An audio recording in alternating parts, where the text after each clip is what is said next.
The United States military just executed a masterclass in total systemic destruction. In a historically unprecedented display of overwhelming kinetic force, the Pentagon has relentlessly leveled 5 distinct, catastrophic blows directly against the Iranian regime. Military insiders are calling them the Big Five, a synchronized series of massive strikes that have fundamentally broken the dictatorial regime apart in a matter of weeks. Every single major military asset has been systematically tracked, targeted, and completely vaporized. The United States just pulled off an operation against Iran that geopolitical analysts previously thought was physically impossible, rounding it all out with a devastating, earth-shattering attack against a vital piece of territory. A piece of territory that could now easily serve as the ultimate staging ground for a full-scale American ground invasion.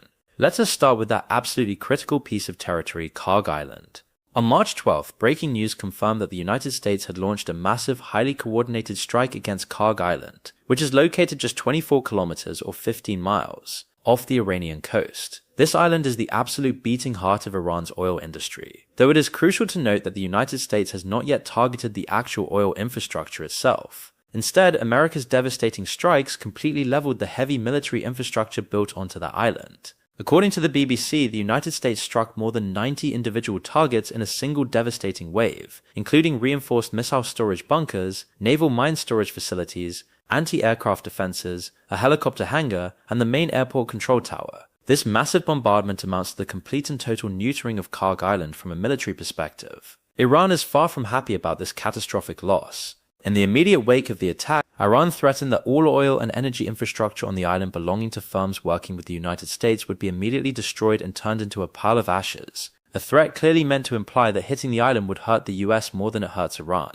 The reality is that Karg Island is far more important to Iran than it will ever be to the United States. According to Euronews, Karg Island serves as the absolute most important oil terminal in Iran's entire export system. A staggering 90% of the country's crude oil exports leave Iran directly via this island, sailing through the Strait of Hormuz to client nations like China and other purchasers in Asia. When operating at its peak capacity, Karg Island allows for the rapid loading of between 1.3 and 1.6 million barrels of crude oil every single day. Iran desperately needs this facility because it offers the deep water ports necessary for massive supercarriers to load that oil. Those massive carriers cannot use many of Iran's mainland coastal ports because the water is simply too shallow.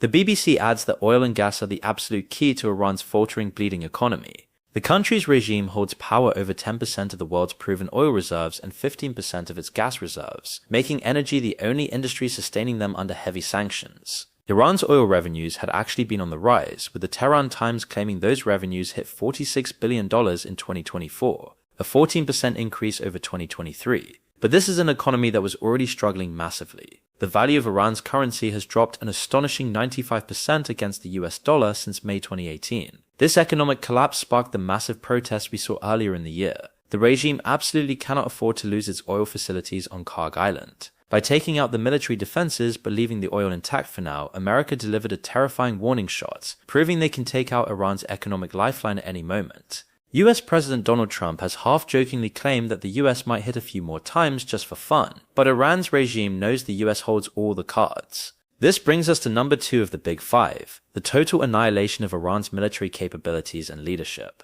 From the exact moment the United States launched Operation Epic Fury in tandem with Israel's Operation Roaring Lion, it has been tearing through Iran's military infrastructure like paper. It started at the very top. On February 28th, the opening day of Operation Epic Fury, President Trump declared that 48 of Iran's top military and political leaders had been killed, including the former Supreme Leader Ali Khamenei. This sent the entirety of Iran's military response into absolute disarray. The numbers make for terrible reading for the regime. The Institute for the Study of War reports that Israeli airstrikes have miraculously knocked out up to 80% of Iran's entire air defense network. Furthermore, the Israeli Defense Forces claim to have completely destroyed around 70% of Iran's missile launchers. Losing the vast majority of its air defenses means Iran can do absolutely nothing to stop the United States from establishing total air superiority over the mainland. Because the skies are now largely clear of anti-aircraft threats, the US has been able to bring heavy non-stealth bombers and attack aircraft into the fray, including B-1S, B-52 and A-10 Warthogs. The compounding strikes mean the remaining air defenses are incredibly vulnerable. The rate of Iranian missile launches has been on a continuous steep decline since the beginning of the conflict. According to the Times of Israel, Iran launched 90 missiles at Israel on the first day of the war. That number dropped to 60 the following day, For about a week after that, Iran could only manage 20 missiles per day, and it is now launching even fewer than that. Destroyed launchers are the primary cause of this massive loss of firepower. Iran had built a stockpile of over 2,000 short-range ballistic missiles, intending to use swarms against the US and Israel. They cannot do that anymore. And compounding that massive problem is the fact that strikes against drone launch sites have led to unmanned aerial vehicle launches dropping by a staggering 95% compared to the first day of the operation, according to US Secretary of War Pete Hegseth. And it gets a whole lot worse as the third of the Big Five has left Iran practically useless at sea. On March 16th, Admiral Brad Cooper, the commander of US Central Command, reported that the United States has successfully destroyed or damaged more than 100 of Iran's naval vessels. That is an unbelievable achievement, given that Global Firepower reports Iran's entire navy only had 109 assets before Operation Epic Fury began. The United States has practically wiped the entire Iranian navy off the map. The Washington Post reports that satellite images from key naval bases highlight the sheer terrifying scale of the damage. In Bandar Abbas, one of Iran's largest ports, massive warships are actively burning, and at least one of Iran's submarines appears to have been sunk right at the pier. The US has also hunted down Iranian ships far outside their home waters. The US struck the Dina off the coast of Sri Lanka. That warship now lies at the bottom of the Indian Ocean, along with at least 84 crew members who died in the devastating attack. The US has also completely taken out 16 of Iran's highly dangerous mine-laying vessels, which Iran desperately intended to use to lace the Strait of Hormuz with underwater explosives. Iran has lost frigates, drone carriers, submarines, ports, mine layers, and small surface combat ships. They are in a position where they simply will not engage in ship-based combat for fear of losing the tiny fraction of assets they have left. This leads us to number 4 of the Big Five, America's relentless sustained pressure made possible by thousands of uncontested sorties. The use of massive B-52 bombers to strike Iran is the ultimate proof of this dominance. These 70-plus-year-old bombers are the farthest thing from stealthy, but they are flying daily missions over Iran because the Iranian air defense network is utterly ruined. Let us look at the staggering numbers. According to the Wall Street Journal, the US claims it has hit more than 7,000 targets across Iran.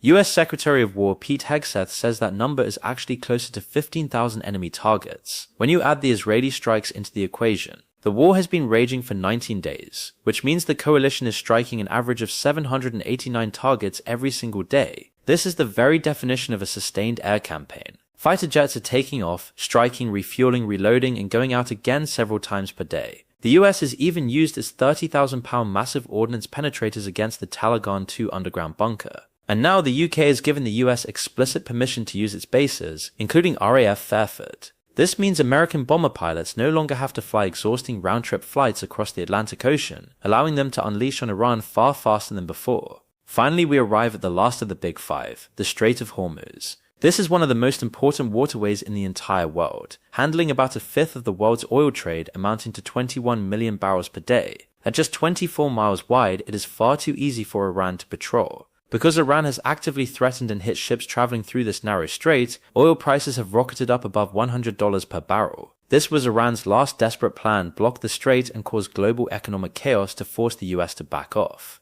It is not working. On March 17th, news broke that the US had started pounding Iranian missile launch sites near the Strait of Hormuz with massive bunker-busting bombs. CENTCOM confirmed they successfully employed multiple 5,000-pound deep-penetrator munitions on hardened Iranian missile sites right along the coastline. These specific hits are all about preventing Iran from launching anti-ship cruise missiles at merchant vessels in the strait. The US is now actively protecting one of the world's most critical waterways.